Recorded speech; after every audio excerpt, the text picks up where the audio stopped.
స్నేహితులారా, ఈరోజు మనం వెళ్ళే చోటు మామూలు ప్రదేశం కాదు. అక్కడ రాత్రిపూట వింత వింత శబ్దాలు వినిపిస్తాయట. గర్భగుడిలో పాములు తిరుగుతాయట. అక్కడికి వెళ్ళిన వాళ్ళకు ఊహించిన అనుభవాలు ఎదురవుతాయి. అసలు ఏంటా రహస్యం? ఈరోజు మనం చూడబోయే ఆ శక్తివంతమైన క్షేత్రం ఏంటో తెలుసా? అక్కడికి వెళ్తే కాలసర్ప దోషాలు నిజంగానే పోతాయా? ఈ ప్రయాణంలో నాకేం కాబోతుంది? మొదటిసారిగా నేను మా ఫ్యామిలీతో అక్కడికి వెళ్తున్నా. వీడియో చివరి వరకు చూడండి. మీకే అర్థమవుతుంది మనం ఎక్కడికి వెళ్తున్నామా అని. ఇంతకీ ముందుగా వెళ్తున్నప్పుడు మన ఇల్లుని శుభ్రం చేసుకొని, ముందుగా దేవుడి మూలన దండం పెట్టుకొని ఏ ఏ ప్రదేశానికైనా మీరు ముందుగా బయలుదేరాలని నేను ఆశిస్తున్నాను. ప్రస్తుతం నేను ప్రయాణంలో ఉన్నాను. దారి పొడవునా పచ్చని పొలాలు. నాకేమో ఈ ఆటోలు, అవి కారు, అవి పడవు. అందుకనే అలా ఉన్నానన్నమాట. వీళ్ళు గోలలు, వీళ్ళు ఇది నేను చూడలేకపోతున్నా. గుండెకి రెడీగా ఉన్నాడు మా మేనల్లుడు. గుండు చేయించుకుంటున్నారు అన్నమాట. ఈ మనం వెళ్ళే ఈ గుడికి ఒక ప్రత్యేకత ఉంది. అక్కడ స్వయంగా ఒక దేవుడు పాము రూపంలో వెలిశాడు. సాధారణంగా పాము కనిపిస్తే మనం భయపడతాం, కానీ అక్కడ పామునే దేవుడిగా పూజిస్తారు. ఆ ఊరి పేరే మోపిదేవి. అవును, మనం వెళ్ళింది కృష్ణా జిల్లాలో ప్రసిద్ధి మోపిదేవి సుబ్రహ్మణ్యేశ్వర స్వామి ఆలయానికి. ఇక్కడికి వెళ్ళే దారిలో ఎన్నో వింతలు జరుగుతాయని అంటారు. అసలు అక్కడ ఏం జరుగుతుంది? ఫైనల్గా మనం మోపిదేవి చేరుకున్నాం. చుట్టూ భక్తుల రద్దీ ఉంది, కానీ ఈ గుడి వెనుక ఒక భయంకరమైన ఆసక్తికరమైన కథ ఉంది.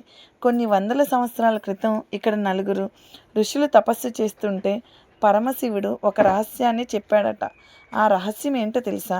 ఇక్కడ భూమి కింద అపారమైన ఒక శక్తి దాగి ఉందని చెప్పి ఆ ఋషులే ప్రత్యేకంగా చెప్పారంట.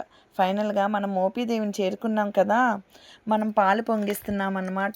ఇది ఒక 5 ఇయర్స్ బ్యాక్ నేను మొక్కుకున్న మొక్కు. ఇగో ఈ బుజ్జి మేనల్లుడి కోసం. వీడే మా మేనల్లుడు. వీడి కోసమే మేము ఈ మోపిదేవి గుడికి వచ్చాము. ఈ గుడిలో మేము దండం పెట్టుకొని ఎప్పుడైతే ఉయ్యాలు కట్టుకున్నామో వితిన్ 2 మంత్స్లో మాకు మంచి జరిగిందని చెప్తే మీరు నమ్ముతారా? ఇలాంటివి చాలా అద్భుతాలు మనకే కాదు, చాలామందికి ఇక్కడ జరిగింది.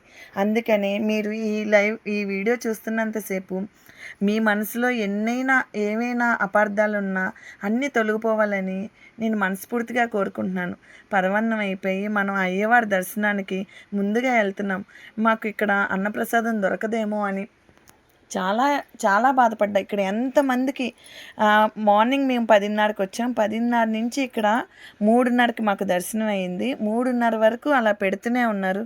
మాకు కూడా దొరికిద్దా దొరకదా అని చాలా అనుకున్నాం, కానీ ఫైనల్గా మాకు దొరికింది. మేము ఎంత హ్యాపీగా ఉన్నామంటే ఇంతకన్నా మనకి ఏం అదృష్టం ఉండాలి చెప్పండి. మీరు కూడా ఈ వీడియో చూస్తున్న వాళ్ళందరూ ప్లీజ్ తప్పకుండా మోపిదేవి గుడికి వెళ్ళి మీ కోరికలు ఏమైనా ఉంటే నెరవేర్చుకోవాలని మనస్ఫూర్తిగా కోరుకుంటున్నాను. ఇంకా ఏంటి అంటే ఇంకా అన్నదానం జరుగుతుంది. ఇదిగోండి ఫైనల్గా మేము అన్నం పెట్టుకున్నాం. మాకు వచ్చేసింది సాంబారు, రసం, వంకాయ టమాటా, పచ్చడి. వేడివేడిగా ఉంది. అసలు మన ఇంట్లో కూడా ఇంత వేడిగా ఫుడ్ తింటామా? అస్సలు తిన్నాం. కానీ అక్కడ చాలా వేడిగా ఉప్పు ఉప్పు ఊదుకొని మరీ తిన్నామన్నమాట. ఈ వీడియో ఎలా ఉందో మీరు దయచేసి చెప్పాలని మనస్ఫూర్తిగా కోరుకుంటున్నాను. వెళ్ళేటప్పుడు ఎంత హ్యాపీగా వెళ్ళామో వచ్చేటప్పుడు అదిగోండి అందరూ నిద్రమత్తులతో ఇదిగో ఇలా అయిపోయారనమాట. అందరినీ వీడియో తీస్తూ సరదాగా ఫన్నీగా వాళ్ళకి చూపించవచ్చు అని చెప్పి ఈ వీడియో తీసా. మా ఆయన చూసారా, పడుకున్నారో తెలీదు, ఫోన్ చూస్తున్నారో తెలీదు, కానీ అలా ఉన్నారనమాట. ఈ వీడియో మీకు నచ్చిద్దని చెప్పి నేను మనస్ఫూర్తిగా కోరుకుంటున్నా. Please like and comment, subscribe చేయండి.